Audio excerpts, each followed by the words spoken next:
Guys, it's your girl Joanita. Welcome to Ugandan News. I am your host with the mostest today. Let's jump right in. Two Ugandan men ran to court after condom breaks. Let's pause. Come on, guys. Really? Is this what 2020 has come to? Is this what you guys are now doing? Anyway, Mr. Kintu ran to court accusing Maristops of selling to him defective condoms. And the condoms he was using were Lifeguard. You know the condom, the type, the brand called Lifeguard? Yeah, you know it. Stop pretending. You do know the type of condom I'm talking about. Well, Mr. Kintu claimed that he bought this particular condom from Maristops in October 2019.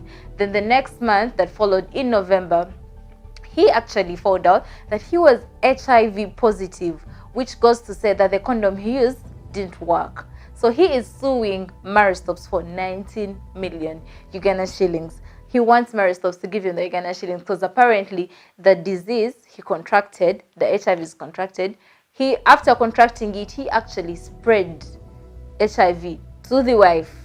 And the wife, if the wife has other side pieces, she's also going to spread the same disease because he didn't know he was positive. And then it has caused him trauma. It has caused him a lot of pain. So he's going to court claiming that, you know what, he has suffered. You know, people with HIV actually suffer and HIV is real. But for him to just play this card is just absurd and makes no sense. But he's going to court claiming that HIV has caused him a lot of pain and a lot of trauma to his family. So he wants 19 million from Maristops. So you all know what Maristops is, right? It's an NGO that deals with reproductive services, family planning, to mention but a few. So he wants to take this big organization to court to get money out of it because the condom he allegedly bought from them made him contract HIV. So I don't know how they're going to go about this. Are they going to go to the lady he slept with and be like, you know what? Was he only cheating with one woman? Did he have other women? I just don't get it. But I can't wait to hear what the court has to tell us more about this particular case. The second gentleman in this story, Mr. Balinya, claimed from Uganda. Uganda is in western Uganda. He claimed that he actually contracted gonorrhea once he was sleeping with this particular lady and the condom broke and it started leaking. So you know when the juices from one person and the other person start to mix, he obviously contracted the disease that this particular lady had. And he is sad about it. So he is also going to court. But this time around, he's not suing Maristops. He is suing Lifeguard, the brand, for 3 million. That's what he wants. Because apparently he got gonorrhea after using that particular condom. You know, condoms come in different shapes, in different types. So maybe Mr. Badinya could have bought a condom that was his size. Maybe he used a smaller size, I get. Maybe it broke. Who knows what they were doing? Maybe they were doing 50 shades of something and then the condom broke, and I can't pin it. I can't put my head around it. But we hope they get their money anyway. It's 2020, everyone is hustling. So maybe if this is the hustle, may they get their money. In 2019, the Ministry of Health, that is Uganda, did issue out a report that mentioned that there were so many condoms on the market that were defective. In other words, there were so many condoms on the market that were fake. And I think those condoms are actually still on the market. That's why I caution you all out there, my fellow Ugandans or wherever you are, be cautious about the type of condoms you use.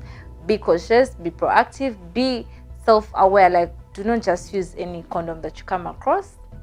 Be particular with the types of condoms you use and be very careful because HIV is not such a joking subject. So be very careful. We're going to take you guys all the way to South Africa. So recently in South Africa, a lady was lamenting that her uterus was removed 11 years ago from the time she gave birth. So let me narrate the story for you guys. In a hospital, there's a hospital in South Africa where this lady had just given birth, and she had given birth, the normal way, if you know what I mean, the correct way. She had just given birth the correct way. And when she woke up, she found that she had a scar and a bandage on her stomach. So she asked her doctors, why do I have a scar on my stomach? Why do I have a bandage on my stomach? And they just told her, we just saved your life. See? The doctor told her, we just saved your life. So she didn't give him much thought. She went on about her life. only to find out 11 years after that, this particular hospital had removed her uterus. Pause. This particular hospital had removed her uterus.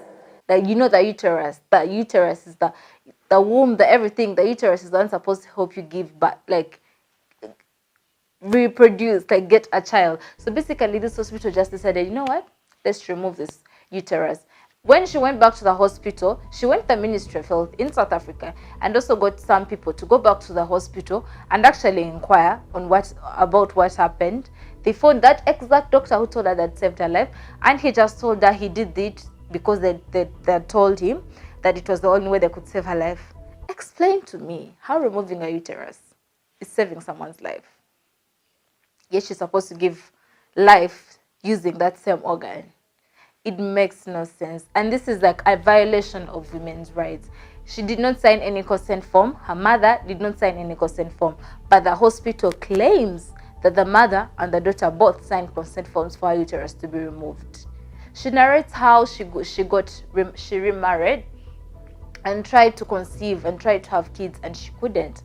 And her her husband by then decided to leave her because she could not give birth. So she went around, she was all sad and whatnot, thinking it was her fault, only to find out this hospital had removed her uterus.